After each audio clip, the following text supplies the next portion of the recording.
Israel's brutality against the people of Palestine has been answered in Wales, in Britain and around the world with some of the biggest ever demonstrations in support of the Palestinian people. And that's something to be proud of, and it's done something towards isolating Israel on the international stage. I want to introduce now someone who's been involved in that campaign. Her name's Betty Hunter. She's Honorary President of the Palestine Solidarity Campaign. Give her a big round of applause. Betty Hunter. Thank you very much, friends. We are here gathered with people from many parts of the country and many different countries to say no to NATO. I think we have to relabel NATO.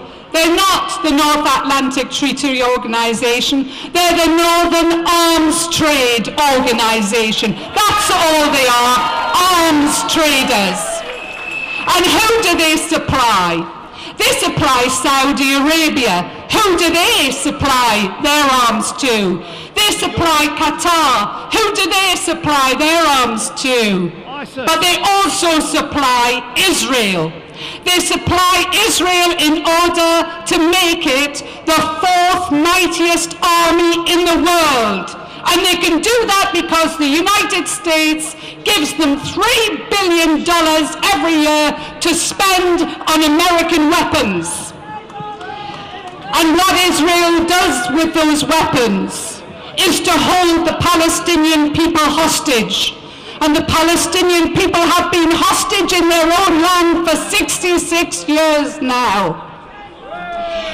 We've just been witnessing the slaughter in Gaza. And friends, I know we know the figures. More than 2,000 murdered, tens of thousands injured, hundreds of thousands made homeless. And there's supposed to be a truce today, but make no mistake about it. I don't want anybody to be under any illusions. The purpose of the Israeli state is to destroy the Palestinian people and to send them off the land, and they've been doing this for 66 years. And while they're doing it, the same world leaders that are going to meet in Newport next weekend do nothing. They do nothing while they watch this slaughter, and they agree with Israel's continuing expansionist colonial policy in Gaza, the West Bank and East Jerusalem. But it's simply another installment because, as I've said, they've been doing this for 66 years. In 1948, in the spring and summer, they destroyed 267 Palestinian villages and forced the people to become refugees in what is now the Gaza Strip.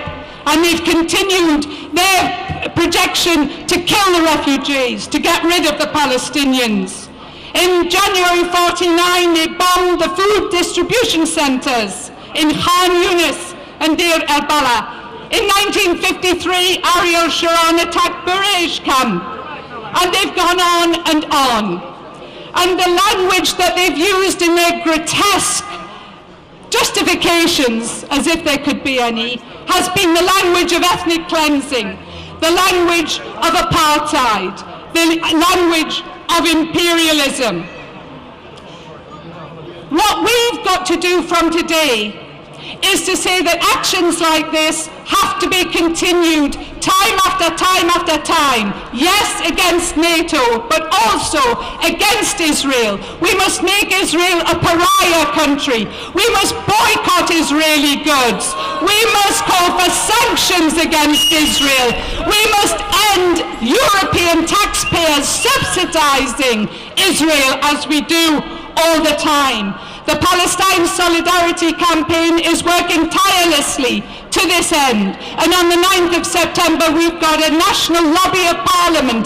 Be there, make the MPs and this shameful government put a stop to its support and complicity for Israel.